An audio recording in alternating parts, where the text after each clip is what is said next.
ख़वातीन व हज़रात, आदाब। गुफ्तो चुनीद के इस ख़ास प्रोग्राम में आज हमारे मेहमान हैं कुलदीप नैयर जी। आप तमाम हज़रात कुलदीप नैयर जी के नाम से वाकिफ़ हैं। इनकी वजह शोहरत सियासत भी है और सहाफ़त भी है, और हिंदुस्तान में जो बेहतरीन दिमाग इस वक्त मौजूद हैं उनमें से एक नाम कुलदीप नैयर जी का है। और बहुत सारे इंटरव्यूज़ कुलदीप नैयर जी के आपने पढ़े भी होंगे, सुने भी होंगे, और चूँकि आजकल यूट्यूब का ज़माना है तो बहुत सारी चीज़ें कुलदीप नैयर जी की यूट्यूब पे भी अवेलेबल हैं। इस वक्त जो हम गुफ्तगू करेंगे वो 47 और 47 से पहले पाकिस्तान में कुलदीप नैयर जी की पैदाइश। चूँकि ये एक रिवायती सा सवाल है लेकिन सामीन और नाजरीन ये जानना चाहते हैं, तो कुलदीप नैयर जी हम शुरू वहाँ से करते हैं जहाँ आपकी पैदाइश हुई। तो कुछ पैदाइश के बारे में, फिर 47 का ज़माना है, फिर आप हिंदुस्तान आते हैं, उसके बारे में कुछ बताइए आप। देखिए, पैदाइश हुई सियालकोट शहर में।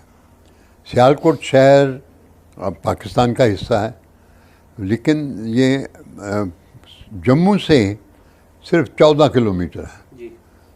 तो मुझे याद है कि हम जब स्कूल में पढ़ते थे तो ये आया करते थे जम्मू, और तवी थी वहाँ पे, अपने आम लेके उसमें डाल दिए, ठंडे हुए खाए, शाम को चले गए। एक से सड़क ट्रेन जाती थी, तो वो तो एक ज़माना। फिर अब कॉलेज से लाहौर पढ़ने आए, क्योंकि सियालकोट में भी कॉलेज था, लेकिन मेरे बाप चाहते थे कहीं बाहर पढ़े, तो मैं FC कॉलेज में आ गया लाहौर। तो यहाँ पे अब जाहिर है कि बहुत बड़ा एक वसी सा शहर था। यहाँ पे जो मैं एक बहुत बात याद है कि अब आहिस्ता आहिस्ता मैं देख रहा था कि भाई ये जो कायद आज़म मोहम्मद अली जिन्ना ने एक स्लोगन दिया कि भाई हिंदू और मुस्लिम अलग अलग नेशन है, उस तरफ हो रहा था। बल्कि 46 में एक साल पहले तकसीम से कायद आज़म मोहम्मद अली जिन्ना हमारे कॉलेज आए, लॉ कॉलेज का आखिरी साल था। तो अब सवाल जवाब हुए बाद में, तो मैंने उनसे 2 सवाल किए मुझे याद है। और एक सवाल ये था कि कायद आज़म, अब आपने जो 2 नेशन थियरी की कि हिंदू और मुसलमान अलग अलग कौमें हैं, तो जब अंग्रेज़ चला जाएगा हम तो एक दूसरे के गले पड़ जाएंगे। कहने लगे, young man, you are wrong, we shall be best of friends. And एक ही देखता नहीं, यूरोप में फ्रांस और जर्मनी कई 100 साल लड़े, तो उसके बाद बेस्ट ऑफ फ्रेंड्स हैं, हम भी होंगे। अब श्योर कि I have been proved right कि भाई डिस्टेंस हो गया मुसलमान और हिंदू में। बल्कि अब पाकिस्तान और हिंदुस्तान में एक कोई बात नहीं, बड़े बड़े दरवाजे वो स्टील के आ गए हैं, अब बॉर्डर का तो मतलब और ही हो गया। तो दूसरा सवाल जो मैंने उनको किया, मैंने कहा कि suppose third country attacks India, तो what would be the attitude of Pakistan? Young man, our soldiers will fight by your soldiers, the blood will mingle and flow, and we will drive out the invader. तो मैं शास्त्री जी के साथ काम ऐसे press officer करता रहा। तो मैंने उनको एक दिन ये बात बताई, तो कहने लगे, नैयर साहब, अगर ये वो करते तो अगर बाद में कहते कि भाई कश्मीर हमारा है, तो ना करनी मुश्किल होती, क्योंकि फिर तो एक और था। लेकिन यही को उसका जो थर्ड कंट्री का अटैक है, उन्होंने कहा कि भाई इकट्ठे होंगे, ये गलत बात हुई। ये मुमकिन ही नहीं है। तो दोनों बातें वही इस वक्त वही सच हैं जो आपने जो फरमाया था। लेकिन सर ज़रा टू नेशन थ्योरी को थोड़ी सी वजाहत चाहेंगे। आपने जैसे फरमाया जिन्ना, तो क्या ये पार्टीशन जो हुआ इसका जिम्मेदार सिर्फ हम जिन्ना को मानेंगे या कुछ और लोग भी थे इसमें? देखो, आखिर में अब जैसे लॉर्ड माउंटबेटन से मैंने बात की थी, वो ब्रॉडलैंड में लंदन के पास ही रहते हैं, तो मैंने कहा कि भाई ये तकसीम आखिर में कैसे? तो कहता है कि अब जब पता चल गया कि भाई अब इकट्ठे नहीं रह सकते, तो लॉर्ड उस वक्त एटली साहब जो बाद में लॉर्ड बने, तो वो थे प्राइम मिनिस्टर।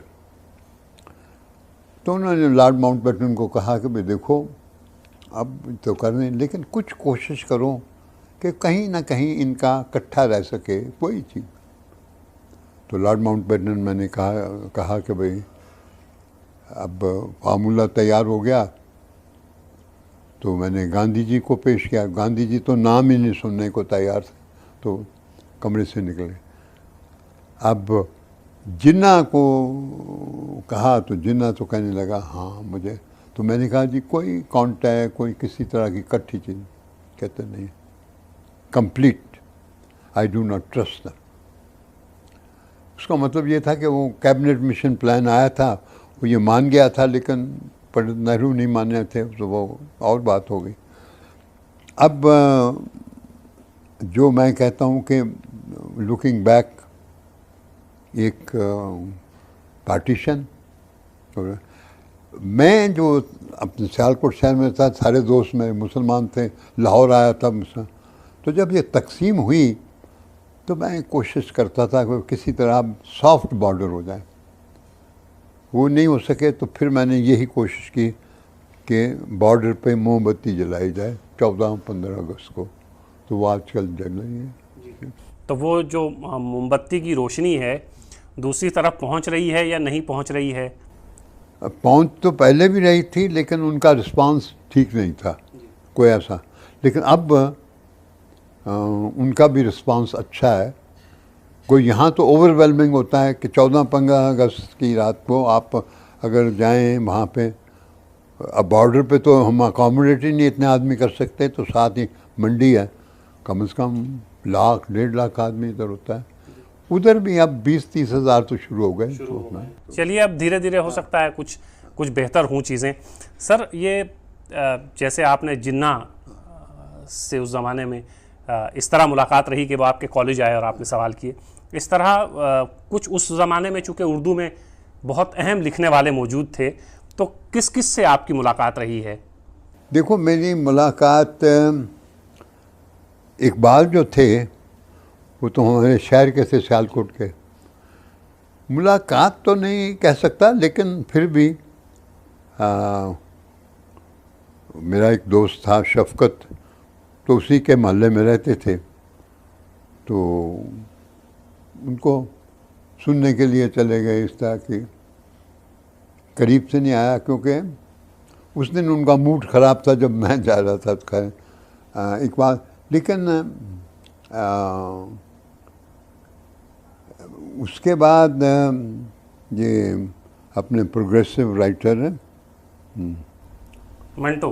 नहीं, मंटो तो नहीं, मंटो भी, लेकिन मंटो को तो मैं ऐसे कि वो नवाए वक्त जो था मेरा एडिटर दोस्त था, तो मैंने कहा यार ये मंटो को तो, कहता ठीक है। मंटो, उसने नीचे आदमी भेजा, तो मंटो ऊपर आ गया, नीचे ही वहीं इधर उधर बोतल एक लेता था पूरी, तो उसने बोतल दी उसको, उसने मंटो ने बातें शुरू कर दी। कहा मंटो बहुत बड़ा राइटर, बहुत बड़ा, लेकिन शराब बहुत पीता था। तो ये जो फैज़ अहमद फैज़ का दौर शुरू हुआ तो बहुत प्रोग्रेसिव था, और ये कि भाई वो उसमें कोई झलक थी कि इकट्ठा कुछ बात हो जाए, लेकिन हो नहीं सका। और फिर जब पाकिस्तान बन गया तो कोशिश की तो उन्होंने कहा पाकिस्तान का मतलब ला इलाहा इल्लल्लाह, तो सवाल ही नहीं उठता। तो इससे दूर होते गए। लेकिन जब ये ज़माना वाजपेयी का आया, उसने बहुत कोशिश से उनको रीच करने की कोशिश की, तो ये नवाज शरीफ काफ़ी नज़दीक हो गया था। हाँ, अब मैं कभी गया, अब तो गया, देर हो गई, लेकिन जाता हूँ तो उससे पुरानी बातें होती हैं, और हर दफ़ा वो ज़रूर एक खाने का या ब्रेकफास्ट की बात करता है, मैं जाता हूँ। और सर, जब आप माइग्रेंट करके हिंदुस्तान आए तो हिंदुस्तान में उस वक्त कौन से ऐसे लोग मौजूद थे जिनसे आपकी मुलाकात रही हो? देखो, जब अब सियालकोट शहर से चले तो इतना देखा। अब मैं तो 17 सितंबर को आया, तो एक महीना बाद, तो इसलिए जो तूफ़ान था वो तो जा चुका था, अभी भी आंधी चल रही थी, लेकिन क्या लाशें पड़ी हैं कहीं कुछ थे। तो जब वहाँ तो मिलता था, मैंने जैसे कहा आपको, इधर जब आया तो अब ये अपना एक वो थे जो जाम मस्जिद में रहते थे, हसरत मोहानी। हसरत मोहानी, हाँ, हसरत मोहानी। तो मैं ये एक बल्ली मारा में एक पड़े रहते थे, तो मैंने हसरत मोहानी से, मुझे किसी ने कहा, क्योंकि भाई ये मसला था, तो मैं गया, मैंने कहा नहीं आती तो याद उनकी महीनों तक नहीं आती, मगर जब याद आते हैं तो अक्सर याद आते हैं। तो मैंने कहा ये बताइए कि भाई आप तो खराब रहे, लेकिन आखिर में आपने भी मुस्लिम लीग ज्वाइन कर ली। कहता नहीं, कोशिश थी कि किसी तरह तकसीम ना हो, और फिर अगर हो तो हिंदू मुसलमान ना हो, लेकिन आज मुसलमान एक लकीर मज़हब के बना पे बना गई। तो मज़हब के बना पे बनने से ये हुआ कि अब आज तक लोग कहते हैं जैसे मुसलमान उस तरफ और हिंदू इस तरफ, लेकिन ये गलत है, क्योंकि 17 करोड़ मुसलमान यहाँ रहता है। हाँ, उनका कोई वक़्त नहीं, कोई अफेयर्स ऑफ गवर्नमेंट काउंट नहीं करते, कहीं नहीं करते। तकसीम से क्या पाया उन्होंने? मेरा ख्याल है नुकसान पाया। सर, 47 के बाद फिर एमरजेंसी का ज़माना, हिंदुस्तान में जो एमरजेंसी का ज़माना है, उसको आप किस नज़र से देखते हैं?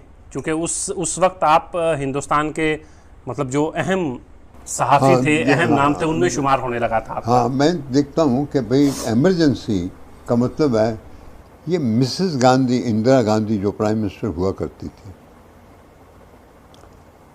अब लोग शुरू में तो बहुत साथ थे, लेकिन जो उन्होंने देखा कि ये जमहूरियत के इतनी हक में नहीं है, तो वो उसके ख़िलाफ़ होते चले गए। तो एमरजेंसी जो लगी, वो इंदिरा गांधी का एक बदला लेना था लोगों से, कि लोगों ने जो रिवोल्ट किया उसका किया, और 1 लाख आदमी विदाउट ट्रायल रखा गया। आपको क्यों गिरफ्तार किया गया? मुझको इसलिए किया गया कि मैं एक क्रिटिक माना जाता था। मैं लिखता था इंडियन एक्सप्रेस में एक कॉलम, तो मुझे क्रिटिक समझ थी, तो अब पकड़ लिया। मुझे याद है कि जब मुझे पकड़ने भी आए तो मैंने कहा घर देख लीजिए वगैरह, कहते जी नहीं, हम तो आपको कैद करने आए। तो मैंने वारंट देखे, अरेस्ट के थे, मैंने कहा चलो भाई चले। लेकिन क्यों किया मुझे अभी तक समझ नहीं आती कि क्यों किया, लेकिन सवाए इसके कि मैं एक खिलाफ लिखता था। तो सर, जो सहाफ़ी है, जो जर्नलिस्ट है, वो अगर गवर्नमेंट को क्रिटिसाइज़ नहीं करेगा, गवर्नमेंट की खामियां नहीं बताएगा, तो फिर क्या हाल होगा देश का? यही तो मैंने कहा उनको, उनके जो हवारी आए, मैंने कहा कि भाई हमारा काम ये है, अगर हम गवर्नमेंट के ही गाने गाते रहें तो फिर क्या हमारा रोल है? हमारा रोल है कि भाई इसको असेस करो, क्रिटिसाइज़ करो, जैसे तुम समझ। अच्छा सर, इस वक्त जो है, जो हमारी सरकार है, बीजेपी की सरकार है, उसके अध्यक्ष आपसे मिलने आते हैं, हमारे मुल्क के प्राइम मिनिस्टर वो आपकी तारीफ़ करते हैं। तो इस सब के बीच में आप अगर इन 4 सालों में जो सरकार ने काम किए हैं, तो आप मुतमईन हैं कि 4 सालों में जो कुछ हुआ है वो बहुत बेहतर है?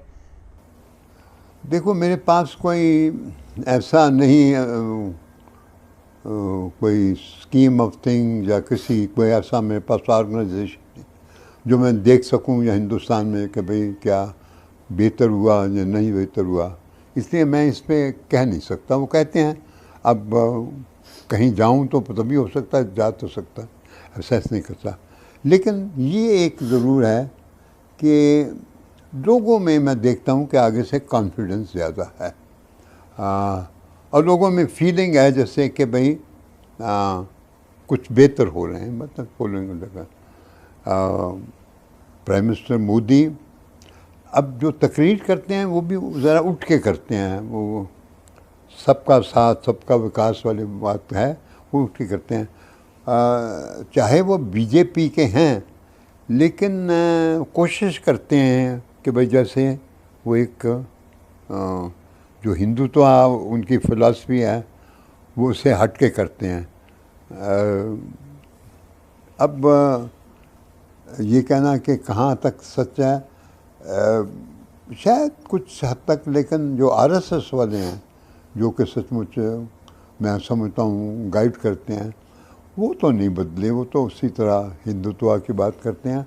और दूसरा, अब वो ऐसे जो की जॉब्स हैं उन पे भी आरएसएस के प्रचारक दूसरे लगा रहे हैं, तो वो अच्छा नहीं है। कुलदीप नैयर जी, आपको जितना अंग्रेज़ी और हिंदी में पढ़ा जाता है उतना ही उर्दू में भी पढ़ा जाता है, तो ये जो एक ज़िंदगी काफ़ी नहीं जो आपकी ऑटोबायोग्राफी छपी, तो आपने बहुत तवील, अल्लाह करे और आप कई साल जिए, आपका साया हम सब पे कायम रहे, और आपने एक भरपूर ज़िंदगी जी है। तो एक ज़िंदगी जो काफ़ी नहीं है, तो अगर एक ज़िंदगी और आपको मिले तो आप क्या करना चाहेंगे?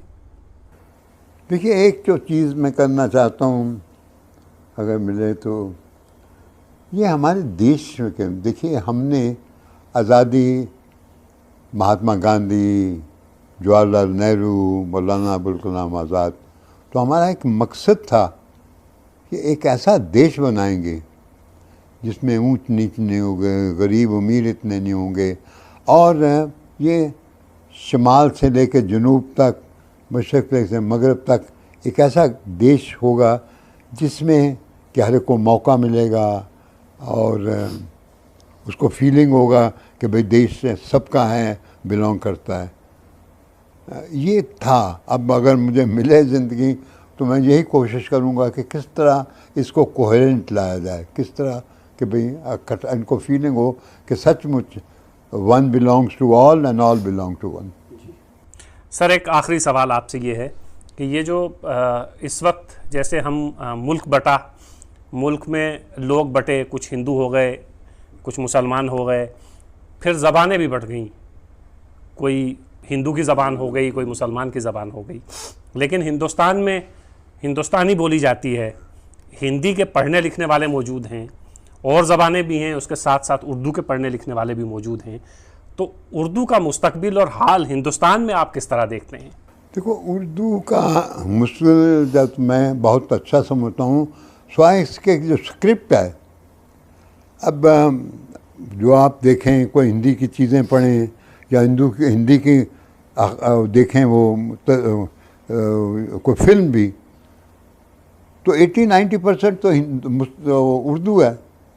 लेकिन फिर कभी मुल्क होगा जो कोई बस शब्द ऐसा हो तो इसलिए मैं समझता हूँ कि जो कल का है उसमें उर्दू तो सेफ है, लेकिन स्क्रिप्ट जो है हमको शायद रोमन करनी पड़े, या कोई देवनागरी स्क्रिप्ट तो आगे ही इस्तेमाल होती है।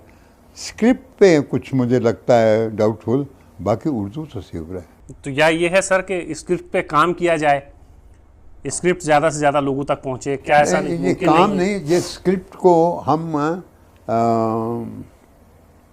अब अगर देवनागरी वाले भी माने कि भाई रोमन में स्क्रिप्ट हो जाए दोनों की, तो हो सकता है, लेकिन स्क्रिप्ट मुझे नहीं लगता कि भाई कुछ, क्योंकि उर्दू वाले स्क्रिप्ट को एम्फसाइज करते रहेंगे और जाहिर भी है कि वो उर्दू की स्क्रिप्ट बहुत अच्छी है और उसको कहा और हिंदी वाले तो इस पे कुछ मुझे झगड़ा लगता है, लेकिन अदरवाइज़ उर्दू का मुश्किल सेफ है। कुलदीप नैयर जी, आपने हमें वक्त दिया, आपका बहुत बहुत शुक्रिया।